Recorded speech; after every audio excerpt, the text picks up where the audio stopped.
Le secret de la brèche est-il un roman d'heroic fantasy ou médiéval fantastique, ou bien est-ce un roman historique? En fait, il est les deux. Ah, mais me direz-vous, il faut choisir, et il n'y a pas d'entre-deux possible. Soit on respecte la vérité historique, soit l'on est dans la fantasmagorie.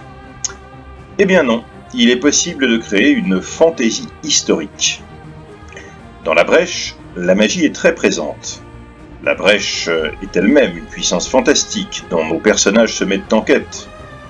La présence de trois castes, celle des guerriers, des magiciens et des clercs, rappelle l'univers de l'heroic fantasy. Mais nos personnages évoluent dans un cadre historique parfaitement authentique et documenté, celui de la France de 1314. Les palais, cathédrales et monastères décrits dans le roman sont ceux de cette période, dans l'état où ils se trouvaient en cette année.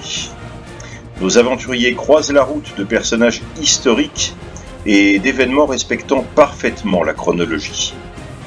La Brèche est bien un roman historique, se déroulant en 1314, qui fait revivre l'atmosphère et les enjeux humains de cette époque, pour les amoureux de l'histoire et des chefs-d'œuvre médiévaux. Mais sur cette trame historique réelle, l'aventure de nos compagnons fait intervenir de nombreux éléments fantastiques.